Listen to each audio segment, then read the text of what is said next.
बिस्मिल्लाहिर्रहमानिर्रहीम। अस्सलाम वालेकुम नाज़रीन, शाहीन जी टेक्निकल के साथ मैं हूं मोहम्मद सफदर शाहीन। नाज़रीन, आज की वीडियो कॉन्टेक्ट अस फॉर्म बनाने के बारे में है। मैंने इससे केवल 3 वीडियो बनाई हैं जो एक कॉन्टेक्ट अस पेज के मुतल्लिक़ हैं, जिनके अंदर एक फॉर्म भी जो है उसको डिज़ाइन किया गया है। एक दो दोस्तों ने कहा कि जो उसकी स्टाइलिंग के बारे में थोड़ा मज़ीद हमें डिटेल्स जो हैं वो मुहैया कर दी जाएँ कि कैसे उसकी स्टाइलिंग करनी है। तो आज ये वीडियो एक कह लें एक ऑन डिमांड वीडियो है जो मैं स्टाइलिंग के ऊपर बना रहा हूँ। आज वही WP फॉर्म्स के ज़रिए अगर आपने कोई भी फॉर्म बनाया है, उसके ऊपर पहले भी एक वीडियो बनी है जिसमें हमने WP प्लगइन के ज़रिए वर्डप्रेस के अंदर हमने एक फॉर्म जो है उसको डिज़ाइन किया था। बहुत इजी है, आप उस वीडियो को देख सकते हैं। मैं नीचे डिस्क्रिप्शन में लिंक डाल दूँगा, वहाँ से आप उसको चेकआउट कर सकते हैं। आगे बढ़ने से पहले नाज़रीन, मेरी आपसे कुछ रिक्वेस्ट हैं। एक तो ये कि आप प्लीज़ वीडियो अच्छी लगे तो लाइक ज़रूर दिया कीजिएगा, इस मामले में बड़ी कंजूसी अच्छी बात नहीं है। दूसरा ये कि प्लीज़ मुझे सब्सक्राइब ज़रूर करें। इंशाल्लाह आपको क्वालिटी कंटेंट्स जो हैं वो आइंदा मिलते रहेंगे। तीसरा ये कि नीचे मैंने एक फेसबुक पेज का ग्रुप का लिंक दिया है, उसके अंदर ऑनलाइन अर्निंग के नाम से है वो। उसके अंदर हम डिस्कशन कर सकते हैं आपस में, अगर किसी को भी मसले मसाइल हों तो वहाँ पर आकर आप पोस्ट कर सकते हैं, कमेंट कर सकते हैं। मेरी वीडियोस भी वहाँ उस पर आती रहेंगी। अगर आप में से किसी दोस्त की वीडियोस हैं तो वो भी वहाँ पे पोस्ट कर सकता है, उसमें कोई रिस्ट्रिक्शन नहीं है। अब चलते हैं अपनी वीडियो की तरफ। आप स्क्रीन पे देख रहे हैं कि एक कॉन्टेक्ट अस पेज के हम ऊपर हैं और यहाँ नीचे एक सेक्शन मौजूद है जिसके अंदर सिंगल कॉलम जो है वो एडेड है। WP फॉर्म एक बहुत अच्छा प्लगइन है। ये वर्डप्रेस के साथ ही कंपेटिबल नहीं है ज़्यादा। इसकी जो स्टाइलिंग है वो एलिमेंटर के अंदर भी बड़ी ज़बरदस्त हो जाती है। इसलिए अगर आपने एलिमेंटर के अंदर कोई कॉन्टेक्ट फॉर्म डालना है तो वो WP फॉर्म्स जो हैं बहुत ही ज़बरदस्त प्लगइन है, आप उसको इस्तेमाल करें, इंशाल्लाह वो आपको अच्छा लगेगा। अब हम इसके अंदर एक फॉर्म जो है उसको ऐड करेंगे। सबसे पहले तो मैं इसके अंदर इसके जो ये कॉलम है इनको 2 कर लेता हूँ। ठीक है जी, इस प्लस के साइन पे मैं क्लिक करूँगा तो ये कॉलम 2 बन जाएंगे, क्योंकि मुझे एक कॉलम के अंदर काम करना है। अब इस कॉलम के अंदर जिसकी विड्थ मैंने तकरीबन अंदाज़न ही आप रख सकते हैं, फर्ज करेंगे 40% है अंदाज़न। ठीक है, आप भी इसको 40% के करीब ले लें। उसके बाद हम यहाँ पे सेंटर में प्लस के साइन पे क्लिक करते हैं तो आ जाते हैं हमारे पास सारे एलिमेंटर का पैनल के पूरे एलिमेंट्स आ जाते हैं। यहाँ सर्च बॉक्स में हम लिखते हैं WP।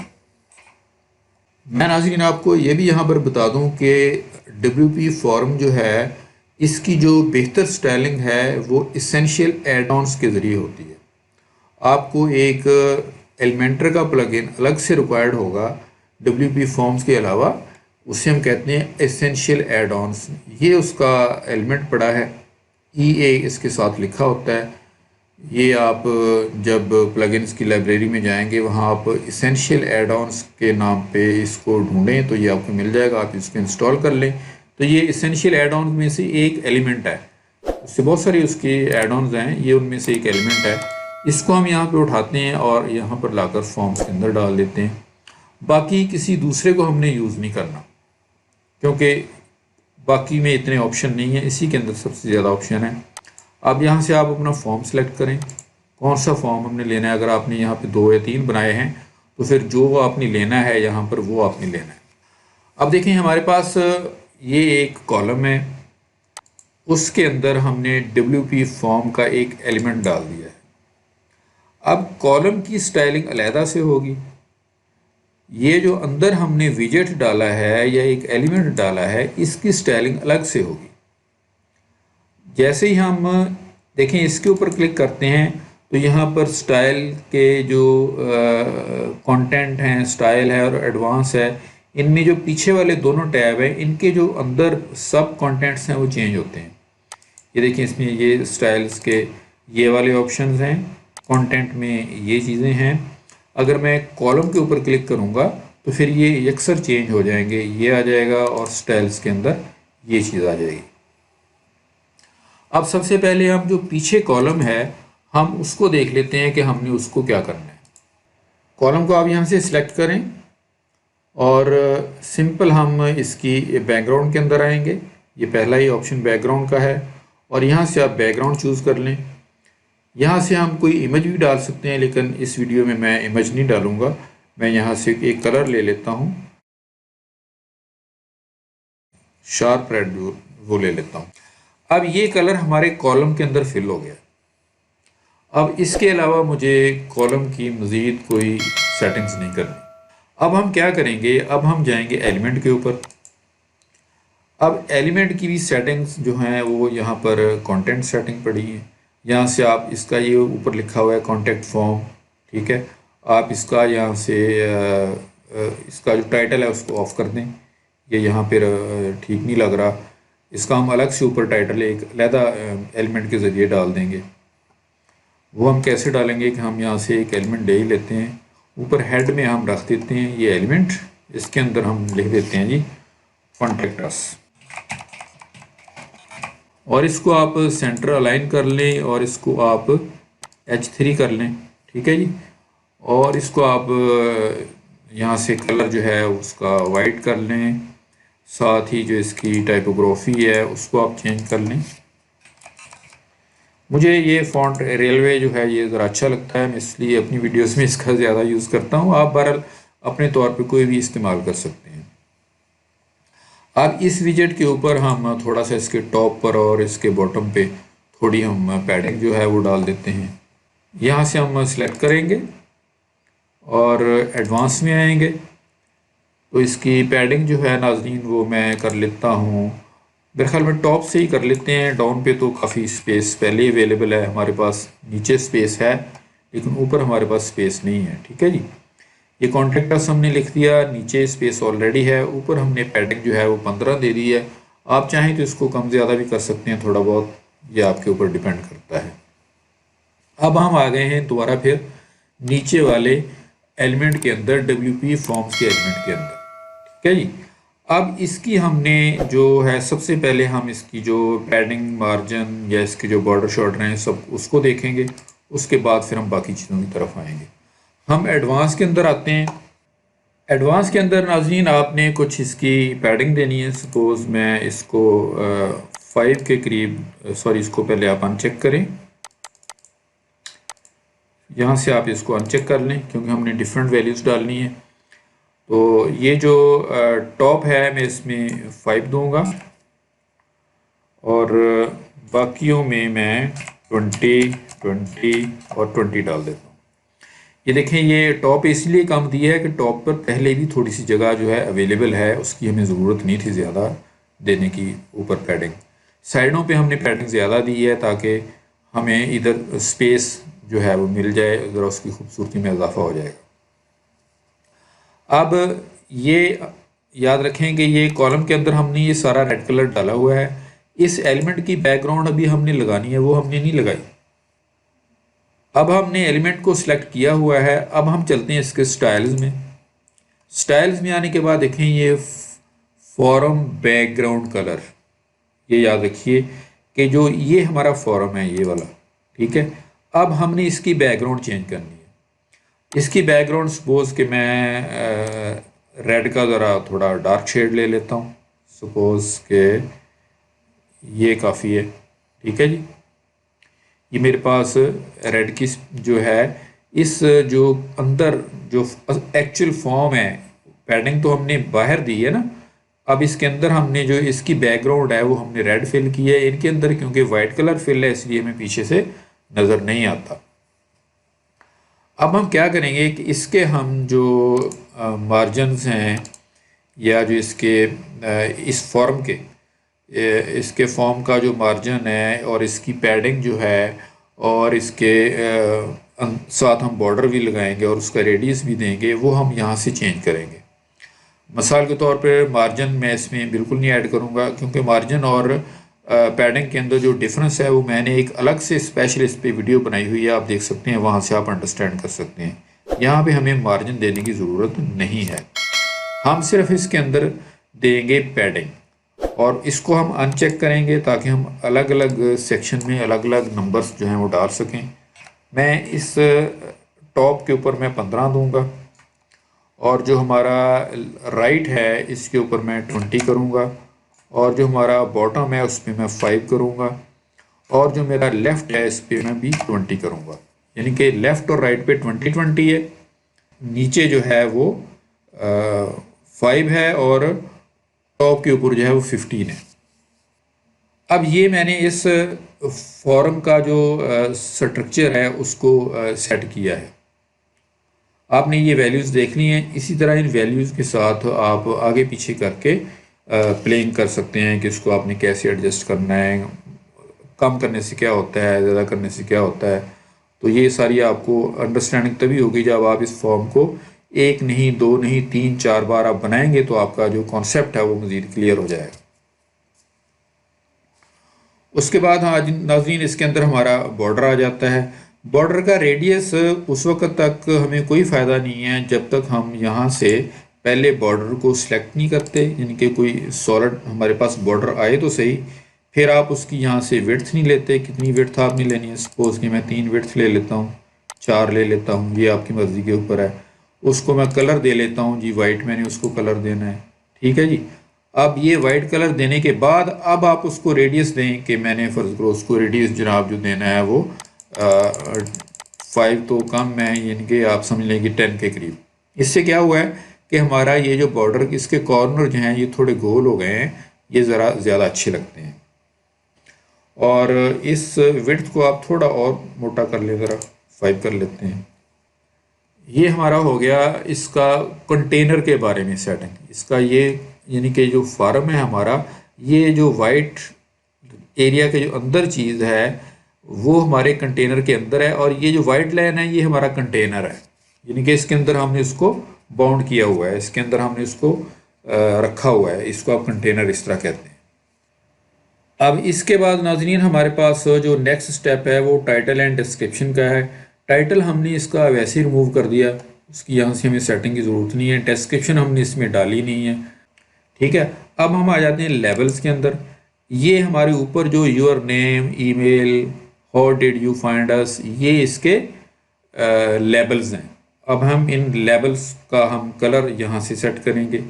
कलर सपोज के मैं ले लेता हूँ ये वाइट लेना है और कलर के साथ आप इसकी टाइपोग्राफी में आ जाएं। फिर आप इसका जो चेंज कर लें कि इसका मैंने फॉन्ट कौन सा लगाना है, राइट। और यहाँ पर इसका वेट आप तय कर लेते हैं। फ़र्ज़ करें कि ये छोटा अगर आपको लग रहा है तो आप 400 में तो और छोटा हो गया, ये 500, ये आप चेक करेंगे बार बार, ठीक है। आप इसमें 600, ये 600 काफ़ी है, टू मच है। ये ज़्यादा बड़ा होगा तो फिर ज़्यादा अच्छा भी नहीं लगेगा। ये आपने इसकी जो इनपुट का जो लेबल्स का जो सेटिंग है वो हमने यहाँ से कर ली है। इसके बाद हमारे पास आ गया है इनपुट एंड टेक्स्ट एरिया। अब देखें ये वाला जो एरिया है जिसके नीचे पीछे देखें योर नेम लिखा हुआ है, लेकिन अगर मैं यहाँ पे माउस क्लिक करूँगा तो ये सिलेक्ट ही नहीं होगा। ये टेक्स्ट वैसे ही आपको नज़र आ रहा है, ये प्लेस होल्डर के अंदर पड़ा है, यानी कि ये वाला टेक्स्ट जो है, ठीक है। अब वो कह रहा है कि उसको आपने सेंटर अलाइन करना है, लेफ़्ट करना है, राइट करना है, ये आपकी मर्ज़ी है। आप यहाँ से इसका बैकग्राउंड चेंज कर सकते हैं। मिसाल के तौर पे बैकग्राउंड में यहाँ से ब्लू कर लूँ, ये देखें ये सारा जो इनपुट टेक्स्ट एरिया है सभी का वो चेंज हो गया है, ब्लू बन गया है, राइट। लेकिन हम इसको नॉर्मली वाइट रखते हैं, उसके अंदर हमारा ग्रे जो प्लेस होल्डर है वो ग्रे कलर में हमारा प्लेस होल्डर चल रहा है। अब इसके बाद नाजरीन यहाँ नीचे हमें किसी चीज़ की चेंज करने की ज़रूरत नहीं है। यहाँ पे जो इंडेंट्स हैं वो भी सूटेबल हैं। सिर्फ यहाँ पर इसके अंदर हम जो इसका टेक्स्ट एरिया जो हाइट है उसको हम यहाँ पे थोड़ा इंक्रीज़ कर देते हैं। सपोज़ कि मैं इसको 100 सेट कर देता हूँ, 100 पिक्सल। ये ना ज़्यादा बड़ी है ना ज़्यादा छोटी है, ये सिर्फ इस सेक्शन के लिए है जिसके अंदर हमने अपना टाइप करना होता है मैसेज, उसी के मुतल्लिक़ है ये। इसको आप जो है वो 100 कर लें। उसके बाद इसकी जो है टाइपोग्राफी आ जाती है। टाइपोग्राफी में तो आप सिंपल वही जो है फ़ॉन्ट आप इसका चेंज कर लें। ये आपने जो एक दफ़ा चेंज कर लेना है फिर सभी में वो कर दें ताकि वो सेम रहे। ये वेट भी इसका ठीक है, इसको आपको इंक्रीज़ करने की ज़रूरत नहीं है। इसके बाद नाज़रीन एक अहम चीज़ आप देख सकते हैं कि हमारे ये जो इनपुट बॉक्सेस हैं ये ऊपर हमारे लेबल्स के बिल्कुल साथ जुड़े हुए महसूस हो रहे हैं। अगर आप इनके दरमियान थोड़ा सा गैप बढ़ा देंगे तो ये मज़ीद ज़्यादा खूबसूरत लगने लगेंगे। वो हम ये हमारे लेबल्स हैं, लेबल्स में अगर आप आएंगे तो यहाँ पर इनकी टाइपोग्राफी में नीचे यहाँ पर लाइन हाइट है। ये फ़िलहाल ये ब्लैंक है, सपोज़ आप इसको थोड़ा सा बढ़ा दें, यानी कि आप इसको 1.5 अगर कर देंगे तो आपका एक मुनासिब डिस्टेंस जो है बॉक्स के और ऊपर लेवल के दरमियान जो है वो आ जाएगा, जो फॉर्म के लिए इसकी खूबसूरती के लिए ज़रूरी है। अब ये बाकी सारा हमारा काम हो गया नाजरीन। अब हमने सबमिट बटन के बारे में देखना है। इसके लिए यहाँ पर अलग स्टाइल का बटन मौजूद है, आप इसे ले लें। सबमिट बटन की सेटिंग्स में नाजरीन हमारे पास विड्थ जो है वो कस्टम है और ये बटन आपको छोटा सा फील हो रहा है जो कि अच्छा नहीं लगता। इसको हम करेंगे फुल विड्थ में, तो ये पूरा एक दूसरे के इन जो बराबर आ जाएगा। ऊपर वाले हमारे जो बॉक्सेस हैं, जो टेक्स्ट बॉक्सेस हैं। अब आप इसका बैकग्राउंड कलर देख लें, ये होवर के ऊपर ब्लैक है और वैसे ये मेजेंटा कलर है गालबन। तो इसको हम जो है इसके सेम कलर से हम मिला देते हैं, यानी कि नॉर्मल हालत में ये वाइट ही होगा। नॉर्मल हालत में हम इसको वाइट कर लेते हैं और जिसका टेक्स्ट इसके अंदर जो है वो हम कर लेते हैं ग्रे। टेक्स्ट एरिया जो हमारा जो है वो हम कर लेते हैं उसको ग्रे। और टाइपोग्राफी में भी हम चेंजेस करेंगे। इसके बाद आप इसकी थोड़ी सी हम इसकी पैडिंग चेंज कर लेते हैं। सपोज़ कि यहाँ से मैं इसको अनब्रेक करता हूँ। अब देखें इसकी पैडिंग इसलिए ज़रूरी है, मैं 10 कर देता हूँ टॉप पे, यहाँ पे 0 है और बॉटम पर भी मेरे पास ये 10 आ जाएगी और यहाँ पर भी 0 रहेगी। अब नीचे से मैंने थोड़े से फासले ऊपर और नीचे से इक्वल किए हैं। अब इसके अंदर दूसरा ये है कि इसका जो नॉर्मल कलर जो है ये देखें, अब होवर कलर भी हम इसका चेंज करेंगे। होवर कलर जो है नहीं आ रहा। होवर कलर के अंदर हम क्या करेंगे कि हम इसको, ये जो बाहर वाला हमारा जो रेड है, ये अंदर हमने मैरून डाला है ना, बाहर हमारा रेड कलर है, वो वाला कलर हम इसको दे देते हैं। तो मेरे ख्याल में ये उससे अच्छा लगेगा। बैकग्राउंड कलर जो है वो हम कर लेते हैं जो मतलब कि तेज़ रेड जो है, शार्प रेड जो है वो वाला। ये देखें ये हमारा जो बाहर की तरफ का जो है ना, ऊपर जो टेक्स्ट है, आप यहाँ पर होवर के साथ जो टेक्स्ट है आप उसको वाइट कर दें। ठीक है जी। फिलहाल ये ग्रे है और ये हमारे पास वाइट है। जब आप ऊपर जाते हैं तो ये रेड हो जाता है और सबमिट का लफ्ज़ जो है वो वाइट हो जाता है। उसके अलावा फिर आप इसकी जो टाइपोग्राफी है उसको भी आप चेंज कर सकते हैं। वो हम आएंगे नॉर्मल हालत में, यहाँ आकर नीचे हमारे पास ये टाइपोग्राफी पड़ी है। आप यहाँ से इसको दे लें जनाब रेलवे, और मैं इसको थोड़ा बोल्ड करूँगा बाकी की निस्बत। ठीक है, ये 700 पे ये मैंने इसको ले लिया, ये 700 के ऊपर आ गया। बाकी कोई मज़ीद चीज़ आपको यहाँ पे छेड़ने की ज़रूरत नहीं है। लाइन हाइट इसकी कोई नहीं चेंज करनी, हमने सारा कुछ ठीक है। उस टाइपोग्राफी में हमने चेंजेस कर लिए हैं। अब इसका बैकग्राउंड, ये बॉक्स शेडो जो है, अब इसका बॉक्स शेडो हम नहीं लगाएंगे, उसकी हमें यहाँ पे ज़रूरत नहीं है। तो अगर इसको मैं यहाँ से अब क्लोज़ करूँ तो आप देखेंगे कि ये हमारे पास एक बहुत ही खूबसूरत फॉर्म जो है वो डिज़ाइन हो गया है। अब आप इसको चाहें जहाँ मर्ज़ी इसको मतलब कि पुट कर लें अपने कॉन्टेक्ट अस के पेज के ऊपर या किसी दीगर पेज के ऊपर। इसकी जो विड्थ है वो आप कॉलम की विड्थ को कम ज़्यादा करके भी कर सकते हैं। आप जितना बढ़ा देंगे वो उतना बढ़ जाएगी। ये फिक्स नहीं है, ये परसेंटेज के हिसाब से लगी हुई है। मुझे उम्मीद है नाज़रीन के इस कॉन्टेक्ट फॉर्म की स्टाइलिंग के सारे मराहल जो हैं अब आपकी समझ में आ गए होंगे और मज़ीद कोई दिक्कत जो है वो बाकी नहीं रही होगी। अब मैं आपसे इजाज़त लूँगा। इजाज़त लेने से पहले आपसे दोबारा रिक्वेस्ट है कि प्लीज़ मेरे चैनल को सब्सक्राइब ज़रूर करें। वीडियो अच्छी लगी है तो इसको लाइक ज़रूर दीजिए। इसी उम्मीद के साथ मैं आपसे इजाज़त चाहूँगा। अल्लाह हाफ़िज़।